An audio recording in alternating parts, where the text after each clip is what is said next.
இப்போ நிறைய டேரக்டருக்கு இந்த கதை சொல்கிறது தான் அதே மாதிரி இல்லாமல் போச்சு. பேரரசு நிறைய பேர்த்த கவுத்திருக்காரு. விஜயை கவுத்திருக்காரு, அஜித்தை கவுத்திருக்காரு, விஜயகாந்தை கவுத்திருக்காரு. இந்த பிரசாத் ஏன் அடிக்கடி இங்கே வந்து இழுக்குதுன்னா, இங்கே தான் நான் ஃபஸ்ட் காப்பி பார்த்தேன். இந்த தேட்டரில் தான், திருப்பாச்சி. இந்த தேட்டரில் நானும் விஜய் சாரும் பார்க்குறோம். ராசியான தேட்டர். நம்ம அடிக்கடி வரோமே சார், சும்மா வராது, ஏதோ ஒரு ஈர்ப்பு இருக்கும். ஏன்னா அதனால் முதல் படம் நான் ஃபஸ்ட் காப்பி பார்த்த தேட்ரு இந்த பிரசாத் தேட்ரு. விஜய் சார் நான் பார்த்தோம். படம் முடிஞ்சது. வெளியே கொண்டா விஜய் சார் வந்து ஃபஸ்ட் சொன்ன வார்த்தை, படம் நல்லா வந்துருக்கு, எப்படி வந்துருக்கு அதெல்லாம் இல்லை. லேடிஸ் ஏன் கீழே உட்காருங்க, இடம் இருக்கா இல்லையா? சரி ஓகே, ஃப்ரெண்டில் வாங்கம்மா, வாங்க முன்னாடி வாங்க. நீங்கள் தான் ரைஸ் கேட்குறியா, கீழே உட்காந்து அப்புறம் அதுவும் கைட்டில் 2 பேர் ஆகுது, அவங்களுக்கு கீழே உட்கார வச்சுட்டாங்க. உட்காருங்க, நல்லா கை தட்டணும் ஒவ்வொரு நான் பேச ஒவ்வொன்றுக்கும்.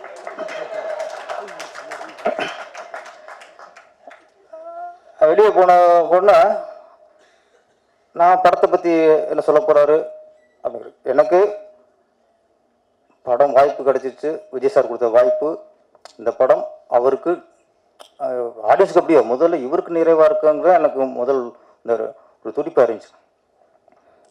வெளியே போனதே வறண்டை தான். வெளியே போனோன்னா சொன்ன ஒரு வார்த்தை, அண்ணா நீங்கள் கதை சொன்னதை விட 3 மடங்கு இருக்குனார். அதுதான் எனக்கு வெற்றி. ஏன்னா கதை சொன்ன மாதிரி இல்லைன்னா என் கதை முடிஞ்சிருக்கும். நீங்கள் கதை சொன்ன ஒரு 3 மடங்கு இருக்குனார்ல, அப்போ ஹிட்டு முடிவன்ட்டேன். அதுக்கப்புறம் வார்த்தை சொன்னார், இந்த வருஷம் டாப் 10 டைரக்டரில் நீங்கள் ஒருத்தர் வந்துடுவேன்னார். அந்த வருஷம் டாப் 10 டாப் 5 வந்துட்டேன். அப்புறம் கொஞ்சம் போட்டோ விட்டு வச்சிங்களே, அது வேறு விஷயம். திருப்பி வந்துடும், அது வேறு விஷயம். கேட்டுருக்குமா, என்னம்மா நீங்கள் உட்கார வச்சுருக்கேன், திருப்பி பேரரசு வந்துடும். அதெல்லாம் ஆனால் மாதிரி இயக்குனர் வந்து கதை சொன்ன மாதிரி எடுத்துட்டாலே முதல் வெற்றி. இப்போ நிறைய டேரக்டருக்கு இந்த கதை சொல்கிறது தான் அதே மாதிரி இல்லாமல் போச்சு. கதை நல்லா சொல்லுவாங்க, படம் பார்க்கும்போது சொன்ன மாதிரி இல்லையே அப்படிங்க, அது பெரிய மிகப்பெரிய தோல்வி. அது ஒரு புடிச்சிட்ட கதை சொல்லிவிட்டு கதை நல்லா சொல்கிறானே அப்படின்னு நம்பி படத்தை கொடுத்துருவாங்க. படம் பார்க்கும்போது அப்செட் ஆகிடுவாங்க நேரத்தில், தம்பி சொன்ன மாதிரி இல்லையே அப்படின்ட்டு. கதை சொன்ன மாதிரி எடுக்கிறதா மிகப்பெரிய வெற்றி ஒரு இயக்குனருக்கு. ஏன்னா நம்ம கதை சொல்லித்தான் ஒரு ஹீரோவை ஓகே பண்ணுறோம், கதை சொல்லித்தான் ஒரு ப்ரொடியூசரை ஓகே பண்ணுறோம். அப்போ சொன்ன மாதிரி கதை எடுக்கிறதா முதல் வெற்றி. நிறைய பேர் என்ன ஆச்சுன்னா பார்ப்பாங்க, சில ஹீரோட கேட்டிருக்காங்க, இவர் கதை சொல்லி எப்படி உங்களுக்கு புரிஞ்சுன்னு கேட்பாங்க. நம்ம பேசுகிறது பயங்கர ஃபாஸ்ட்டாக பேசுவோம், அப்போ எப்படி கதை பேரை சொல்லி எப்படி உங்களுக்கு புரிஞ்சு அப்படின்பாங்க. அவ்வளோ கதை எல்லாத்தையும் சொன்னார் அப்படின்றாங்க நம்ம ஹீரோக்கள். எனக்கு திருப்பாச்சி சவுத் சேட்டை கதை சொல்லிட்டேன், அப்புறம் விஜய் சார்ட்ட கதை சொல்லியாச்சு, படம்லாம் முடிஞ்சது.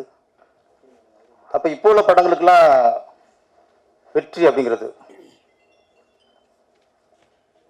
படம் முடிகிறது அது ஓகே, படம் ரிலீஸ் ஆகுறதே மிகப்பெரிய வெற்றி. போகும் அது அப்புறம் எப்படி ஓடிச்சு, எவ்வளோ லாபம் வந்துச்சு, அதெல்லாம் அடுத்த விஷயம். இப்போ வர இந்த மாதிரி சின்ன படங்கள் வெற்றி எடுத்து மிகப்பெரிய வெற்றிங்கிறது இது ரிலீஸ் ஆகிறது. அதனால் இரவின் கண்கள் ஏப்ரல் 5 ரிலீஸ், அதே வெற்றி. அது வெற்றிக்கான அறிகுறிலாம் நிறைய இந்த கண்ணில் தெரியுது, இரவின் கண்ணில் தெரியுது. ஆமாம், இரவின் கண்கிறது அது இரவின் கண்கள். இறைவனுக்கு தான் இரவின் கண்டு தெரியும். நீங்கள் எங்கே இருந்தாலும் உங்களை பார்ப்பான், நீங்கள் இருட்டில் தான் பார்ப்பான், எங்கே ஒளிஞ்சுதான் பார்ப்பான். மனுஷனுக்கு தான் வெளிச்சத்தில் கண்டு தெரியும், இறைவனுக்கு இரவின் கண்டு தெரியும், இருட்டில் கண்டு தெரியும். அதனால் இது வந்து இரவின் கண்கள். இந்த கண்ணில் இருந்து யாரும் தப்ப முடியாது. அப்புறம் என்ன இந்த கருவிக்கு என்ன பேர்? ஹாரிஸா, ஹைரிஸ், அது மாற்றி வச்சுருக்காங்க. அது டைரக்டர் அங்கே வருமானவர் அலெக்சான்னு சொல்லிட்டாங்க, பிரச்சனை ஆயிருமோன்ட்டு அவர் ஹாரிஸான்ட்டார். ஓகே ஓகே, ஹாரிஸ், ஹைரிஸ் ஹைரிஸ் ஹைரிஸ். ஓகே, எனக்கு திருப்பதியில் இந்த அளவுக்கு விவரம் இல்லை. ஏன்னா அந்த ஒரு வில்லனை கொள்றதுக்கு, பான்பாக் ரவியை கொள்றதுக்கு விஜய் சார் வந்து இந்த ஹிட்டு கரப்பாம்பூச்சி மருந்து அடிக்கிறது, பேரை சொல்லிவிட்டேன், அது ஒரு பிரச்சனையாக போகுது, அதை அடித்தே கொள்வார். இது வேறு அந்த ஹிட்டுங்கிற அந்த அப்படியே பேரை வச்சுக்கிட்டேன். சென்சார்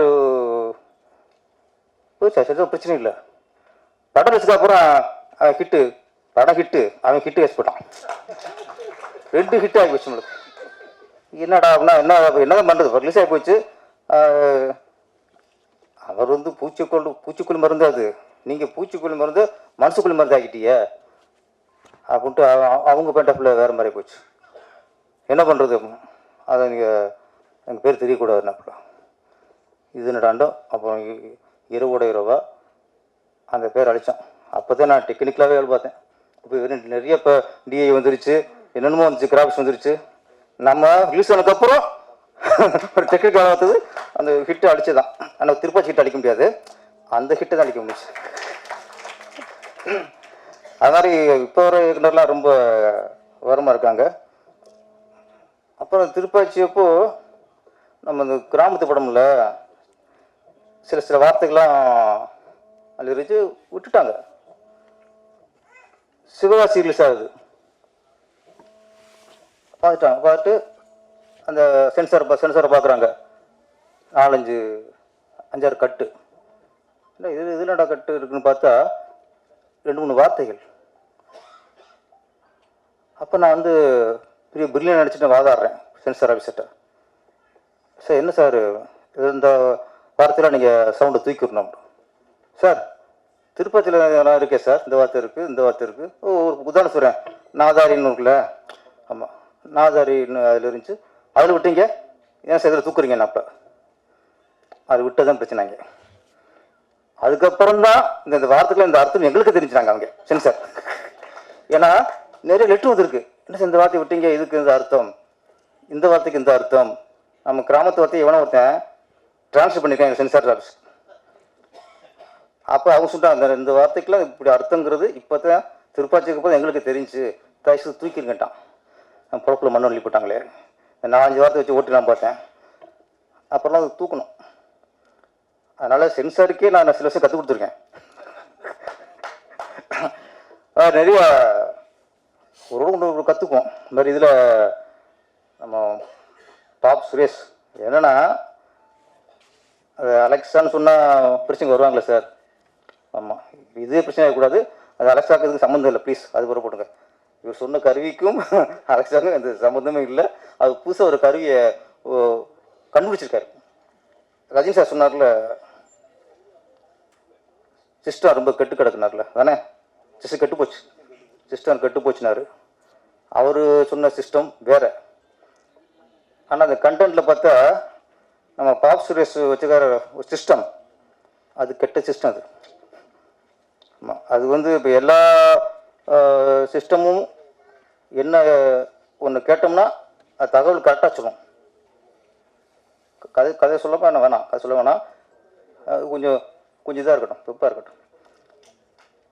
மற்றதெல்லாம் கேட்டால் கரெக்டாக இந்த படத்துக்கு இந்த பாட்டை சொல்லணும், பாடிடும்.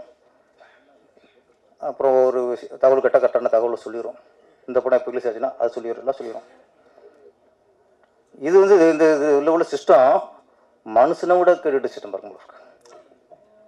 மனுஷனுக்கே இது தண்ணி காட்டுற சிஸ்டம் இருக்கும் போல இருக்கு. ஏன்னா ஹீரோவுக்கு இதில் வில்லன்னு அதான் நினைக்கிறேன்.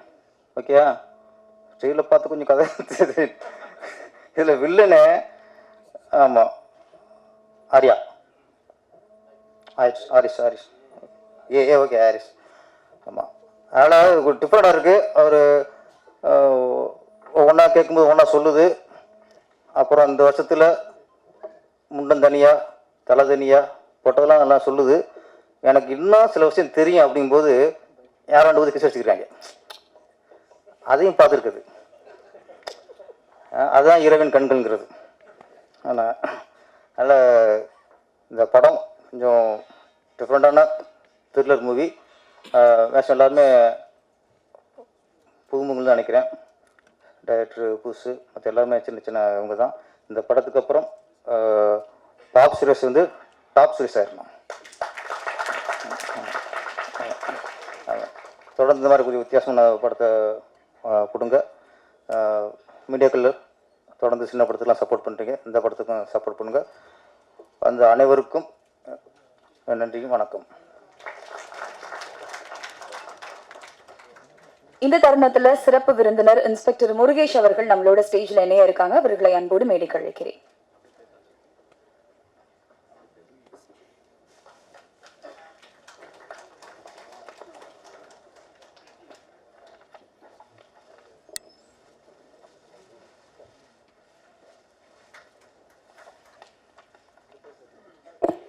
சார் அந்த இது வாங்கிக்கிங்க சார்.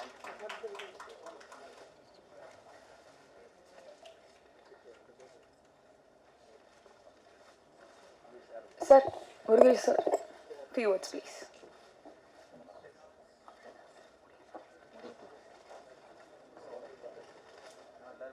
பேரரசு நிறைய பேர்த்த கவுத்திருக்காரு. விஜயை கவுத்திருக்காரு, அஜித்தை கவுத்திருக்காரு, விஜயகாந்த கவுத்திருக்காரு.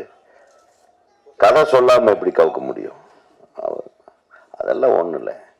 என்ன கேளுங்க, எனக்கு கதை சொல்ல தெரியாது, கதை பண்ணத்தான் தெரியும். என்ன கேட்டா விஜயகாந்த் சாருக்கு கதை சொல்லணும், நான் சிரிச்சிட்டேன். என்ன கதை சொல்லணும்?